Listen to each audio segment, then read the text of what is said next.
presence of ISI chief in Kabul, reports of Pakistan providing military aid to Taliban, proof of Pakistan ID cards being seized by the resistance forces in Panjshir, pictures showing Pak army soldiers walk hand in hand with Taliban terrorists at border areas, Pakistan calling itself the custodian of Taliban, and so on and so forth.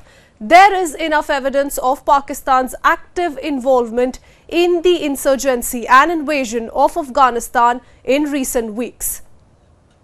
Between 2002 and now, Pakistan has been projecting itself as an active player in the war against terror.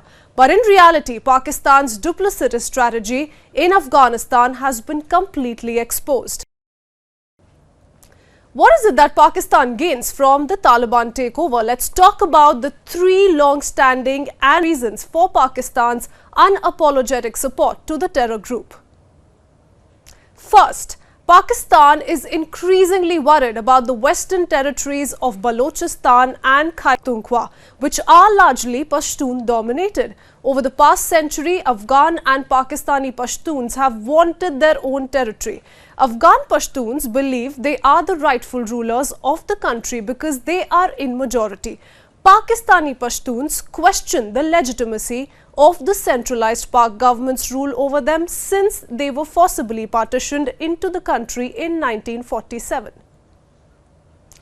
Hence, Pakistan fears a rerun of 1971 when, after a bitter civil war, a large portion of Pakistani territory in the east, dominated by the Bengali-speaking community, broke away to become Bangladesh.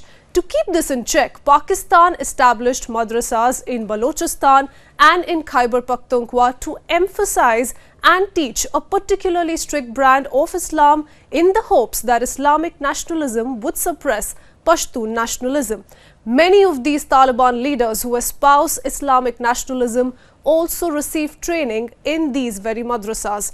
Thus, Pakistan military possibly feels that by staying closer to Taliban, they won't have to worry about any Pashtun Islamist rebellion within Pakistan. The second reason is an offshoot of the one just explained. We know that Pakistani officials worry about its border areas with Afghanistan. This fear is all the more real because of how Afghan governments have repeatedly rejected the Durand Line since 1947. Pakistan thus believes that a Taliban government could ease their concerns. They believe that the Afghan Taliban emphasizes Islam over Pashtun identity. However, so far, it hasn't worked out in favor of Pakistan. Ever since Taliban seized power in Kabul, they have been rejecting the Durand Line. Moving on to the third and the most important reason behind Pakistan covertly backing the Taliban. Pakistan sees Afghanistan as a strategic partner in its conflict with India. It has always been afraid of a strong Afghan government aligned with India, and our relationship with former Afghan President Ashraf Ghani's government did nothing to assuage this concern. What Pakistan also wants is that the arrangement in Afghanistan goes back to how it was in the 1990s, where Pakistan's armed militant groups were based in and out of Afghanistan. So for them, a Taliban government could help in countering India by providing a haven for anti-India jihadi groups. While Pakistan is playing a risky game in supporting the Taliban, its goal to contain Pashtun nationalism and counter India by aiding a Pakistan-friendly government in Afghanistan seems like a dream that is unlikely to come true. Neither have the Taliban accepted the Durand Line, nor have they renounced the Afghan goal of Pashtunistan.